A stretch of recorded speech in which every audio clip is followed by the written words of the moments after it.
감사드리고 예수님의 이름으로 기도하옵나이다. 아멘. 오늘 함께 나누실 말씀은 이사야 6장 1절에서 8절까지의 말씀입니다.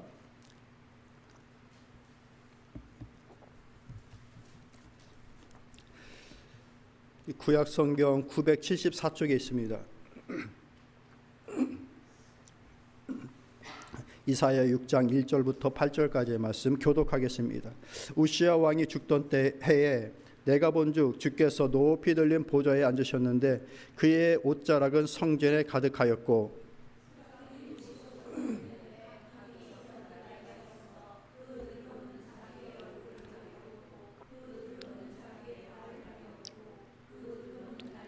서로 불러 이르되 거룩하다 거룩하다 거룩하다 만군의 여호와여 그의 영광이 온 땅에 충만하도다 하더라. 이같이 화답하는 자의 소리로 말미암아 문지방의 터가 요동하며 성전의 연기가 충만한지라. 그때 내가 말하되 화로다 나여 망하게 되었도다. 나는 입술이 부정한 사람이요 나는 입술이 부정한 백성 중에 거주하면서 만군의 여호와이신 왕을 배웠음이로다 하였더라. 그때 그 수랍 중에 하나가 부젓가락으로 제단에서 집은 바 핀 숯을 손에 가지고 내게로 날아와서 그것을 내 입에 대며 이르되 보라 이것이 내 입에 닿았으니 내 악이 제하여졌고 내 죄가 사하여졌느니라 하더라. 내가 또 주의 목소리를 들으니 주께서 이르시되 내가 누구를 보내며 누가 우리를 위하여 갈고 하시니 그때에 내게 이르되 내가 여기 있나이다 나를 보내소서 하였더니. 아멘. 듣고 말하는 아름다운 일이라는 말씀의 제목으로 여러분과 함께 은혜를 나누고자 합니다. 일찍이 신명기에서 하나님은 모세에게 특별한 약속을 하여 주십니다. 홍해를 건너고 광야를 건넌 그 백성들, 이제 하나님께서 약속하신 그 가나안 땅을 이제 눈앞에 두고 있는 그들에게 모세가 하나님으로부터 받은 그 약속을 전달하여 주는 거예요. 그게 신명기 18장 15절에 나오는데 이렇게 말씀하십니다. 내 하나님 여호와께서 너희 가운데 내 형제 중에서 너를 위하여 나와 같은 선지자 하나를 일으키리니 너희는 그의 말을 들을지니라. 이렇게 말씀하십니다. 너를 위하여 선지자를 세우겠다. 누구에게요? 이스라엘 백성들에게. 그 백성이 어떤 백성들이에요? 홍해를 지났고 광야를 지난 백성들. 오늘날로 우리의 삶으로 적용해 본다면 하나님 앞에 나온 자들, 거듭난 자들, 예수 그리스도를 주로 시인하고 고백하여 믿음의 길에 서 있는 사람들, 그런 사람들에게 너희를 위하여 선지자를 세우겠다. 그렇게 말씀하시는 거예요. 그러니까 모세 이후에 수많은 선지자들이 세워져 시기에 때에 맞는 그 하나님의 뜻들을, 말씀들을 그 백성들에게 전달하여 줍니다. 그렇게 오늘 읽은 우리가 이사야 선지자, 그 중에 한 사람이 되어지는 것이죠. 그런 선지자들을 시대에 계속해서 보내주시는 거예요. 이 말씀을 보면은 주목해야 될 것이 있는데, 선지자를 세웠으니까 선지자가 아주 특별하겠구나, 그렇게 생각할 수 있는데, 하나님은 선지자를 그냥 세우는 것이 아니라 특별한 목적을 가지고 세우시는 거예요. 어떤 목적? 너희를 위하여. 누구를 위하여? 나를 위하여. 구원받은 나를 위하여. 예수 그리스도를 주로 고백하는 나를 위하여. 지금은 이 선지자가 없는 시대이죠. 그런데 그때의 선지자들이 전달하여 줬던 그 메시지를 지금도 그대로 받고 연구하고 시대를 바라보며 시대의 상황 가운데 필요한 그 메시지를, 선지자의 심정을 가지고서 오늘의 하나님의 백성들에게 그때의 심정과 똑같이 전달하고 있습니다. 어떤 마음으로? 여러분을 위하는 마음으로. 하나님의 말씀을 들을 때에 나를 위하시는 하나님을 생각할 수 있는 여러분 모두가 되시기를 바랍니다. 그런 의미에서 교회가 세워져 있는 것이고, 그런 의미에서 오늘날 목회자가 강단 위에서 말씀을 증거하고 있는 겁니다. 혼자 강단에 서 있으니까 돋보이는 존재로, 저는 제가 그렇게 생각한다는 게 아니라 이제 앉아 계시는 분들이 그렇게 생각할 수가 있는데, 아니요. 하나님은 세우신 자를 위하여서 일하시는 것이 아니라 듣는 여러분들을 위해서 일하십니다. 듣는 여러분을 위해서 메시지가 증거되어지게 하시는 거예요. 그러니 이 메시지를 들을 수 있기를 바랍니다. 세운 선지자들을 통해서 무엇을 말씀하게 하시는가, 무엇을 듣길 원하시는가, 그것을 우리가 잘 알아야 되는 것이죠. 오늘은 이 목사를 통해서 내게 무엇을 말씀해 주고 싶어 하시나, 우리 하나님께서 그걸 들어야 되는 거예요. 사람으로 살아가다 보면, 한평생 살다가 보면 죄악 가운데 빠질 때가 있습니다. 우리는 그렇게 연약하고 허물이 많습니다. 그게 인생이죠. 늘 잘하고 늘 하나 앞에 기쁨이 되어지고 그럴 수는 없죠. 우리는 연약하기 때문에 때에 따라서 죄된 모습, 연약한 모습, 허물된 모습을 보이는 것이 사실입니다. 그런데 중요한 것은 거기에 머무르는 것이 아니라 그때의 바른 길을 되찾아오는 것이 중요한 것입니다. 넘어질 수는 있어요. 7번을 넘어질 수도 있는 거예요. 어떻게 해야 돼요? 8번 다시 일어나면 되는 것이죠. 우리에게 주어진 일이 그런 거예요. 어떻게 일어나는가? 하나님의 말씀을 들어라. 2가지를 들어야 되는 거예요. 첫 번째는 하나님께서 우리를 얼마나 사랑하시는가, 그리고 그 하나님의 지혜가 오늘 내게 무엇라고 말씀하시는가, 이 2가지를 들으시길 바랍니다.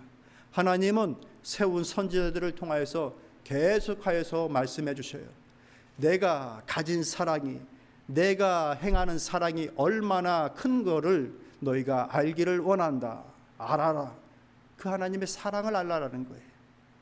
우리는 자꾸 힘들고 어려워하고 고민하고 괴로워하는 때가 많은데, 그것을 곰곰이 생각해 보면 내 생각에 사로잡혀 있을 때가 많아요. 내가 대단히 지혜롭고 척척 박사이면 얼마나 좋겠습니까? 근데 척척 안 박사야 우리가. 그러니까 내 거 갖고 막 괴로워하면 문제가 해결되는 게 아니라 더 꼬일 수도 있는 거예요. 그때 우리에게 필요한 게 뭡니까? 더 큰 지혜. 그래서 선인들의, 위인들의 지혜를 배우기도 하고요. 그런데 우리는 거기에 만족할 수 있는 사람들이 아니죠. 성도예요. 하나님을 섬기는 사람들이.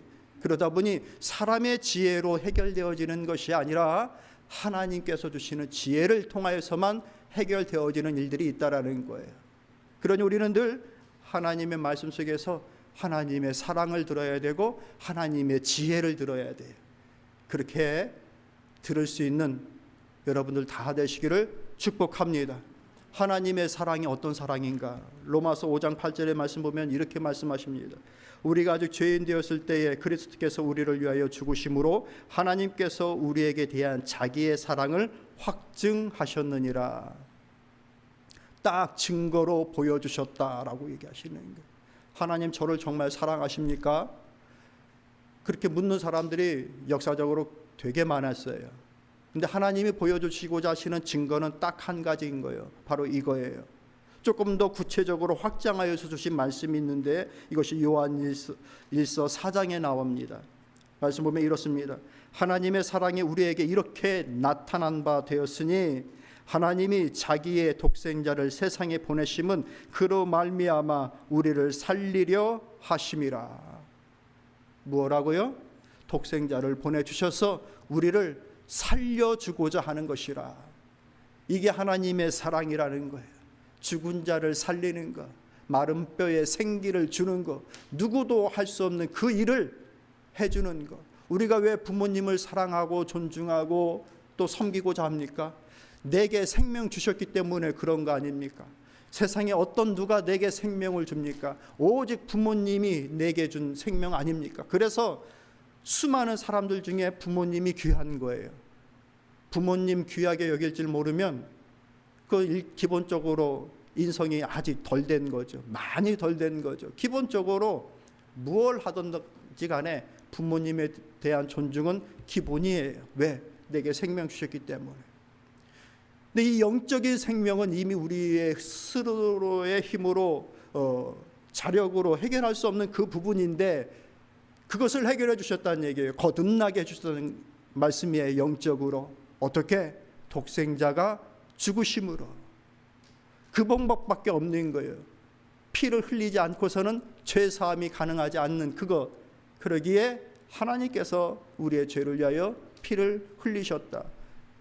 믿음의 관점이 아니면 그 옛날 한 청년이 멋모르고 세상에 뛰어나와 그렇게 호기롭게 정의를 외치다가 사랑을 외치다가 십자가에 자기의 죄책으로 죽은 것으로 여길 수 있겠지만, 구약을 읽고 예언서를 읽고 하나님을 믿고 소망하였던 자들은 예수 그리스도의 죽음이 그렇게 호기롭게 자기의 생각을 전파하다가 그렇게 불쌍하게 죽은 죽음만은 아니다라는 것을 우리는 아는 것이죠.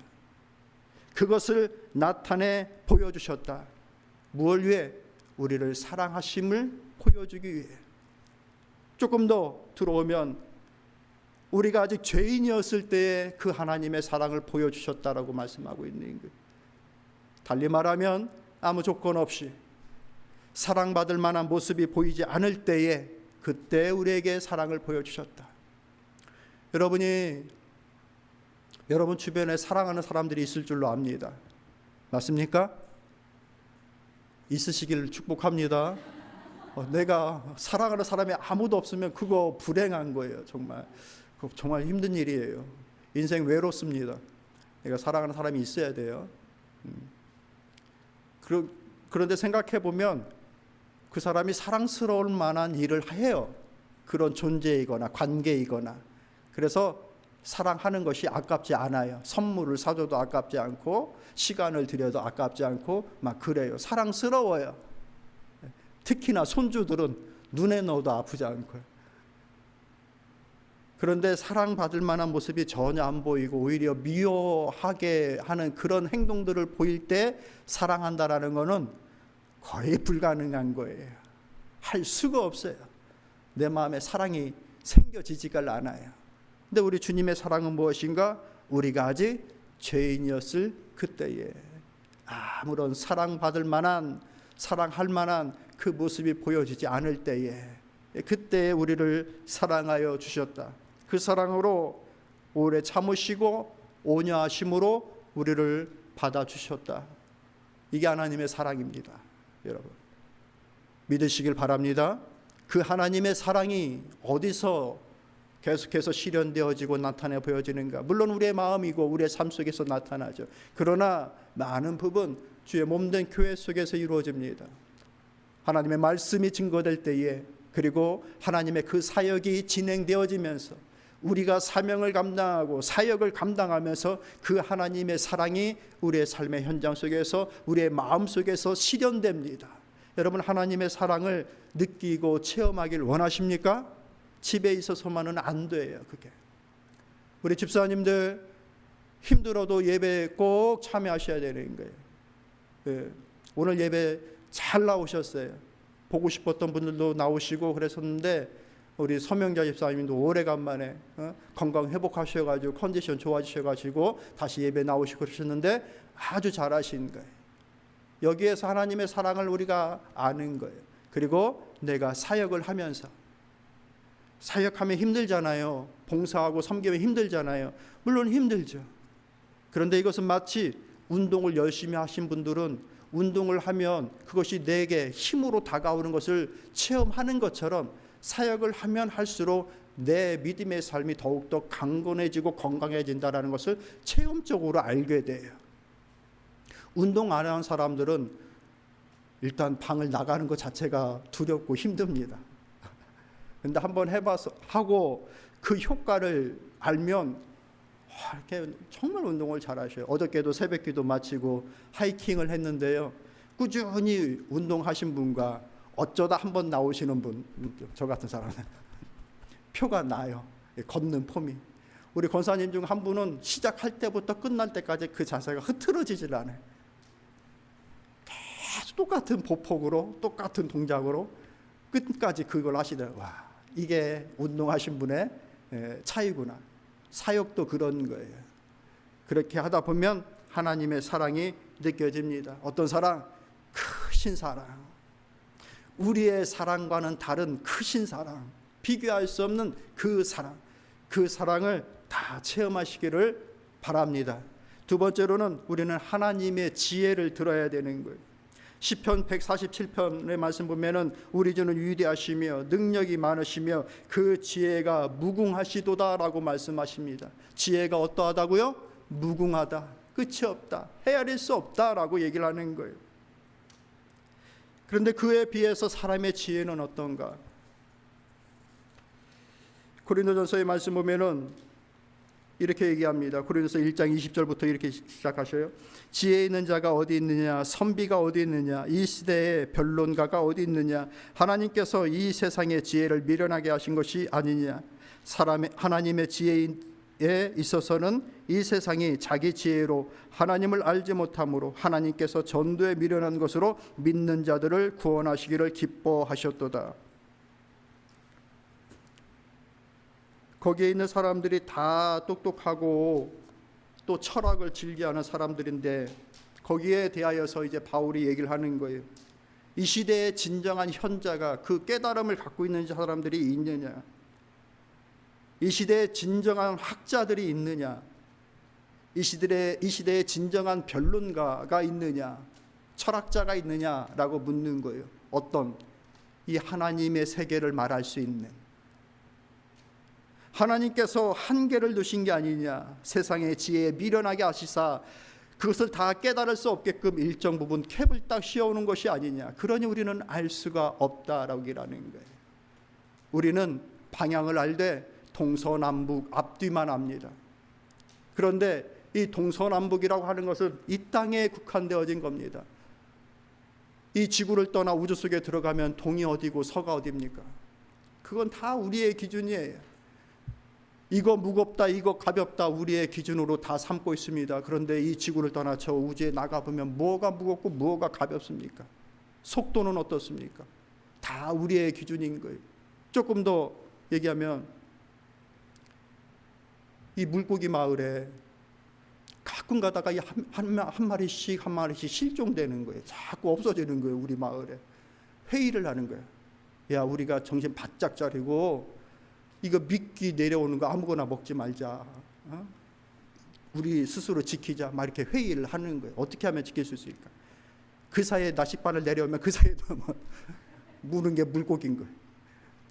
아무리 애를 쓰고 노력을 하고 해도 물 밖의 세상을 그들은 헤아릴 수 없는 거예요. 이 물고기들은. 그러지 않겠어요? 우리가 마찬가지인 거예요. 아무리 지혜롭고 많은 경험을 쌓아놓은 것들이 있다 하더라도 그건 다 여기까지인 거예요. 우리 안에서의 문제인 거예요. 이것이 지구를 벗어나고 태양을 벗어나 온 우주 속에서 이제 얘기를 나누게 되어지면 그것이 얼마나 효과가 있겠는가. 그것을 통해서 우주를 만드신 우주의 주이신 하나님에 대해서 다 말할 수 있는 철학자와 현자가 있겠는가. 그럴 수 없다. 그렇기 때문에 우리의 지혜라는 것은 이렇게 계속해서 얘기합니다. 여러분 성경 있으면 같이 읽어볼게요. 그 이후의 말씀. 유대인은 표적을 구하고 헬라인은 지혜를 찾으나 우리는 십자가에 못 박힌 그리스도를 전하니 유대에게는 거리끼는 것이요 이방인에게는 미련한 것이로되 오직 부르심을 받은 자들에게는 유대인이나 헬라인이나 그리스도는 하나님의 능력이요 하나님의 지혜니라. 하나님의 어리석음이 사람의 지혜보다 지혜롭고 하나님의 약하심이 사람보다 강하니라. 믿으십니까? 우리의 지혜는 다 부분적인 것이고 우리가 선호하는 지혜로움도 다 선호하는 그 부분적이라는 거예요. 그렇기 때문에 유대인들은 표적을 중요하게 여긴다는 거예요. 어떤 거? 기적을 보이라는 거예요. 예수님 보고 십자가에서 내려와서 너 자신을 구원해 보라고 얘기를 하는 것이고 오늘날에도 십자가의 그 은혜로 그 사랑을 말한다고 하면 세상에 나는 전쟁 한꺼번에 다 없애 보여달라고 얘기를 하는 거예요. 기적을 보여라. 그러면 내가 하나님을 믿겠다. 오늘 나의 기도의 제목이 있는데 이거 기도해서 응답해 주시면 하나님을 믿겠다라는 거예요. 내 병, 내 삶의 문제 이거 기도 해결해 주면 내가 믿겠다는 얘기예요. 유대인들은 그것이 지혜라고 하고 그것이 능력이라고 얘기를 하는 거예요. 그런데 헬라인은 그러지 않아요.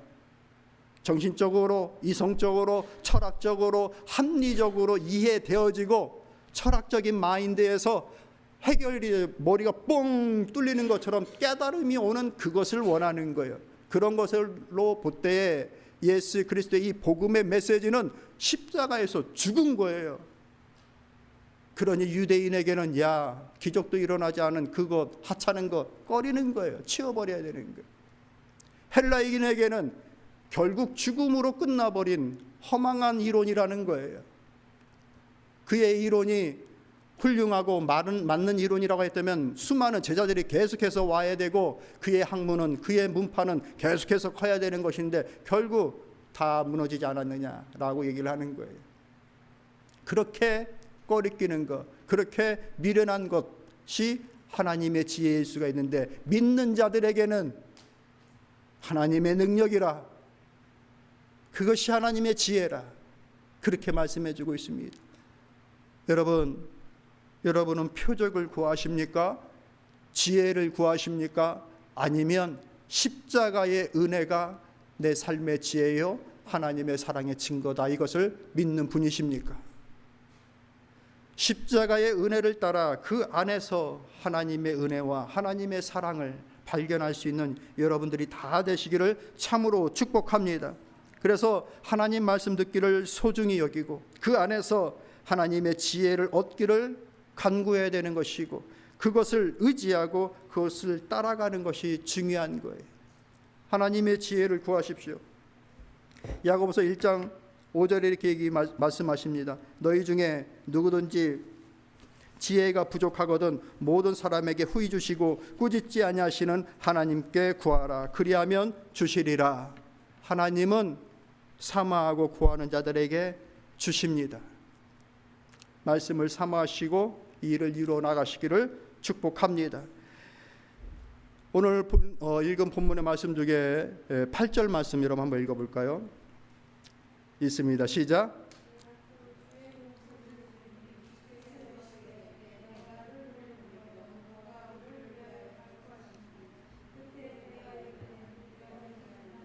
나를 보내소서 하였더니, 이렇게 말씀해 주고 있습니다. 이사야의 고백입니다. 이 하나님의 사랑과 지혜를 전달하여 주는 것, 이것을 누구를 보낼까 할 때에 이사야가 그때 말하는 겁니다. 주님, 내가 여기 있사오니 나를 보내소서. 여러분, 이 일은 대단히 소중하고 아름다운 일입니다.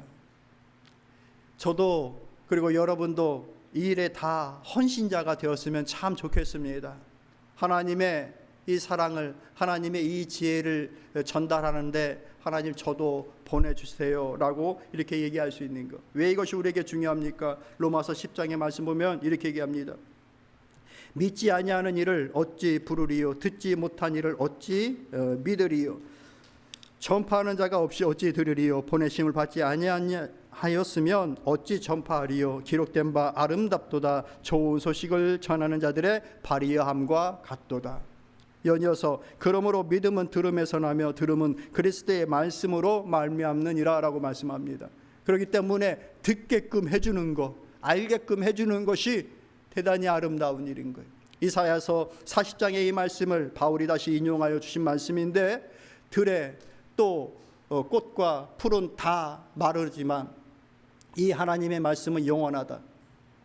꽃도 풀도 세상도 다 아름답지만 그 아름다움은 한때의 아름다움이다. 그러나 이 복음의 메시지는 영원한 아름다움이다 라고 말씀합니다.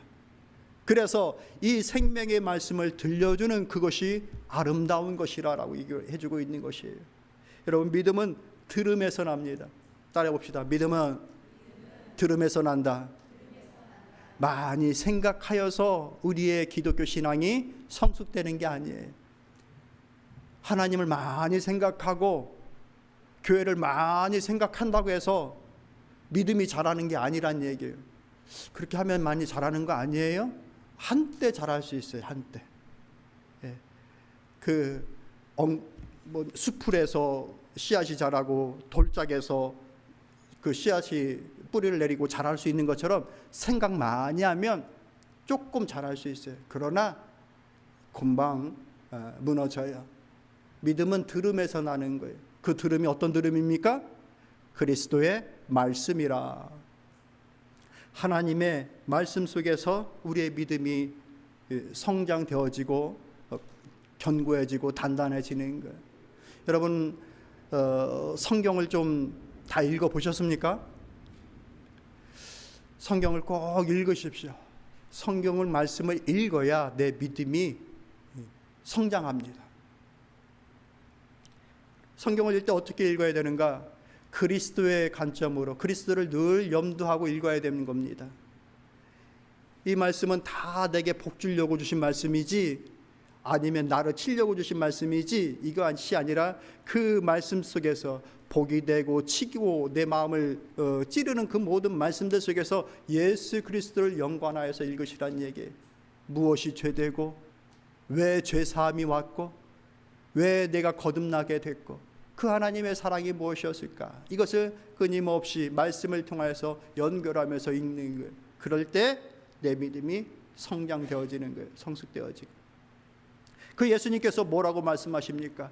그렇기 때문에 너희는 계속해서 성령을 의지하면서 하나님을 섬겨야 될 것이다 라고 말씀해 주시는 거예요. 왜냐하면 내가 읽은 그 말씀을 성령이 역사하셔서 내 마음에서, 내 삶에서 활동력 있게 하시기 때문에. 지난주 말씀드렸죠. 하나님의 말씀은 살아있어서 활력이 있다. 성령께서 그 역할을 해주시는 거예요. 요한복음 14장의 말씀 여러분 같이 읽어볼까요? 14장 16절 17절 시작. 내가 아버지께 구하겠으니 그가 또 다른 보혜사를 영원토록 너희와 함께 있게 하리니 그는 진리의 영이라. 세상은 능히 그를 받지 못하나니 이는 그를 보지도 못하고 알지도 못함이라. 그러나 너희는 그를 아나니 그는 너희와 함께 거하시며 또 너희 속에 계시겠음이라. 세상 사람들은 관심이 없습니다. 그러나 성도는 여기에 관심이 있어야 되는 거예요. 말씀을 통하여서 내 마음 속에서, 내 인생 속에서, 내 가정 속에서 역사하여 주시기를 성령께서 깨닫게 하시고 알게끔 하여 주시기를 끝없이 구하면서 가는 거예요. 연이어서 말씀하십니다. 내가 아직 너희와 함께 있어서 이 말을 너희에게 하였거니와 보혜사 곧 아버지께서 내 이름으로 보내실 성령 그가 너희에게 모든 것을 가르치고 내가 너희에게 말한 모든 것을 생각나게 하시리라. 평안을 너희에게 끼치노니 곧 나의 평안을 너희에게 주노라. 내가 너희에게 주는 것은 세상에 주는 것과 같지 아니하니라. 너희는 마음에 근심하지도 말고 두려워하지도 말아라. 그가 생각나게 하고 그가 깨닫게 하실 것이라. 기도하고 구하고 그 믿음의 길을 같이 갑시다. 듣는 자가 믿게 됩니다. 믿는 자가 기도합니다. 기도하는 자가 주의 평안을 얻습니다. 듣지 않고 어떻게 하나님에 대한 믿음을 가질 수 있겠습니까? 그러므로 이런 일들, 듣게끔 하여 주고 알게끔 하여 주는 그 일이 아름다운 일인 거예요. 그런 일을 합시다. 우리 좌우 앞뒤 계신 분들 이쯤 돼서 한 번 더 해야 되는 거예요. 같이 인사 한번 나누시죠. 당신은 아름다운 분이십니다.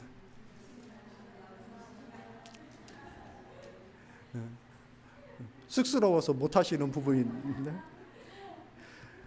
전혀 쑥스럽지 않고 정말 이 일이 정말 실현됐기 때문에 당신은 정말 내게 아름다운 분입니다 라고 이렇게 말할 수 있는 일들이 우리 안에서 풍성하게 실현되기를 소망합니다. 그러니 이 일을 하는 것을 두려워하지 마십시오. 같이 읽은 본문의 말씀 속에 5절에 화로다 나여 망하게 되었도다. 나는 입술이 부정한 사람이요 나는 입술이 부정한 백성 중에 거주하면서 만군의 여호와신 왕을 베었음이로다 라고 이렇게 얘기를 합니다. 이것이 주의 일을 하는 사람들의 대부분이 갖는 그 마음입니다. 왜요? 나는 너무 작은 존재인데, 나는 허물이 많고 연약한 존재인데 어찌 이 크신 하나님의 일을 할 수 있을까? 하나님의 이 크신 사랑과 이 지혜를 어찌 내가 사람 앞에서 얘기할 수 있을까? 너무 위선적이지 않은가? 내 문제도 해결하지 못했으면서 어찌 일을 할 수 있을까? 사도 바울 같은 경우도 자기 자신이 안지를 갖고 있으면서 그 눈 때문에 늘 힘들고 어려워하면서 다른 사람들에게는 안수하여 그 병을 고치며 얼마나 많은 어려움을 겪겠습니까? 그래서 수차례 하나님께 기도합니다. 내 안질, 내 병 좀 고쳐주세요. 그럼 더 잘할 수 있지 않겠습니까? 근데 하나님이 고쳐주십니까? 안 고쳐주셨어요. 그래서 내 은혜가 내게 족하다라는 오히려 그 고백을 합니다. 하나님의 뜻이 어디에 있는지를 모르는 거예요. 그러니까 우리는 늘 하나님의 일을 할 때 내 자신의 연약함과 상황과 처지를 보면서 두려워합니다. 할 수 없을 것이다. 나는 못한다라고 얘기를 하는 거예요. 이게 모세도 그랬고요. 심지어 그랬기 때문에 모세는 하나님께 하나님을 다시는 저에게 보여주지 마세요라고 얘기합니다. 죽을 것 같습니다. 그래서 선지자를 보내주겠다. 선지자를 세우겠다라고 한 거예요. 하나님이 우리에게 나타나지 않으시는 거예요. 그 이유가 여기에 있는 거예요. 우리가 하나님 보여주면 믿겠습니다라고 이렇게 쉽게 고백하죠. 감당할 수 없는 얘기예요. 모세가 다시는 보고 싶지 않아요 라고 얘기하여서 선지자를 세우시는, 그래서 수많은 모든 성경의 역사가 세운 선지자들의 입을 통하여 전달되어지고 깨닫게 하셨습니다. 다 두려워했어요. 그런데 여러분, 우리가 연약하지만 작지만 부족하지만 내가 이 일을 해야겠다라고 그 일을 시작하면 하나님께서 일을 같이 하십니다. 믿으십니까? 말씀을 읽어볼게요. 요한복음 5장 17절 말씀 읽어봅시다. 시작. 예수께서 그들에게 이르시되 내 아버지께서 이제까지 일하시니 나도 일한다. 아버지도 일하고 성자 예수님도 일하시는 거예요. 우리가 일하면 하나님이 일하십니다. 우리한테 시켜놓고 아무것도 안 하고 있는 그런 분이 아니에요. 고린도전서에서는 또 우리에게 뭐라고 말씀하십니까? 이게 바울의 이야기인데, 나는 심었고 아볼로는 물을 주었을 때 오직 하나님께서 자라게 하셨나니 그런즉 심는 이나 물 주는 이는 아무것도 아니로되 오직 자라게 하시는 이는 하나님뿐이시니라. 심는 이와 물 주는 이는 한 가지이나 각각 자기의 일한 대로 자기의 상을 받으리라. 우리는 하나님의 동역자들이요 너희는 하나님의 밭이요 우리는 하나님의 집이니라 라고 말씀하십니다. 물 주는 이, 어떤 이는 심는 이, 이렇게 나누어져 있지만 그 각자의 역할인 것이고 나머지 자라게 하시는 이는 하나님이시라. 뭘 말씀하시는 거예요? 하나님이 일하신다. 하나님이 일하십니다. 여러분의 마음속에도, 여러분의 가정 속에서, 주의 몸된 교회 속에서도 하나님은 일을 하십니다. 말씀을 정리하도록 할게요. 오늘 예정대로라고 한다면 오늘 찬양대가 아주 귀한 찬양을 올려드렸을 거예요. 근데 날씨가 더워서 연기했어요. 요게벳의 노래인데 그 내용이 무엇입니까? 요게벳의 심정이 어땠을까 하는 것에 대한 그 찬양인 거예요. 그러면 목사님, 요게벳은 누굽니까? 요게벳은 모세의 엄마예요. 어떤 일이 벌어지느냐? 출애굽기 2장에 나와 있는 얘기인데, 아직 애굽에 있을 때에 이 유대 사람들이 너무 많이 커지는 거예요. 아이들을 너무 많이 낳아. 그러니까 위협을 느껴서 남자들을 낳으면은 아이들을 당분간 남자아이들을 죽여라. 딸만 남겨놓고. 그런데 그 일을 하는 사람들이 도저히 이 일을 할 수가 없는 거예요.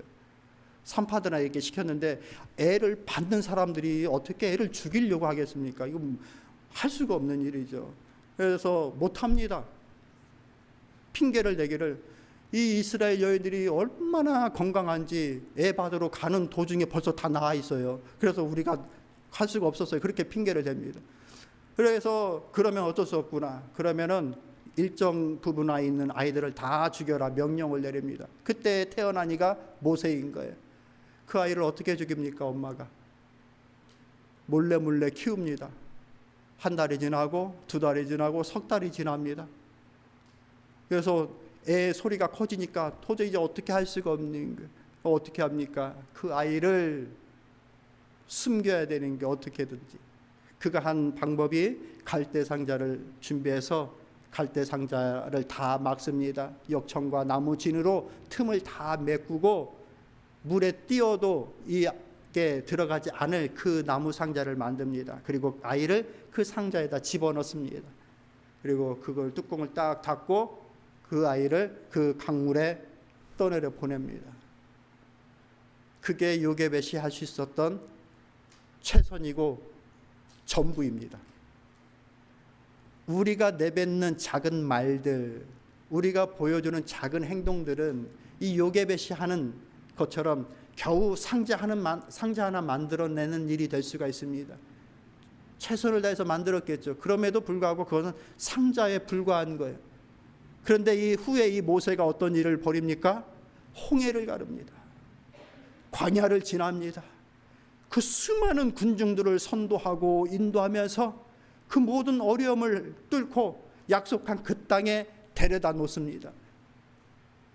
이게 모세의 일이에요. 요게벳은 상자 하나 만든 거예요. 그 나머지 일은 다 하나님이 하셨어요. 여러분, 우리가 하나님의 일을 한다라는 거, 내가 다 하는 거 아닙니다. 나는 작은 말 하나 하는 거고 작은 보여주는 거 하나 하는 겁니다. 그 나머지의 일들은 다 하나님이 하시는 거예요. 그러니 두려워하지 마십시오. 그리고 결과도 늘 하나님의 은혜를 따라서 수용하시고 감사하시고 기쁨으로 나아갈 수 있기를 바랍니다. 그것을 믿지 못하니 감사하지 못하는 거예요. 그것을 하나님의 손에 딱 맡겨 놓으면 다른 사이드로 감사하게 되는 거예요. 내가 지금 이 아이를 강물에 떠나 보내주니 너무 슬프고 애달프구나. 하지만 그 나머지로 인하여서 바로의 공주가 그것을 받아내는 것을, 딸의 소식을 듣고 또 다른 차원으로 감사가 또 들려지는 거예요. 그러니 두려워하지 마시고 오늘 내가 전하는 이 하나의 작은 말, 보여줄 수 있는 이 작은 하나의 믿음의 행동들, 여기에 의미를 두시고 순간순간 속에서 하나님의 역사가 일하심이 나타나기를 소망하며 이 아름다운 일을 이루어 나가는 우리 모두, 또 우리 예담교회가 되기를 참으로 소망합니다. 기도하겠습니다. 하나님 감사합니다. 듣고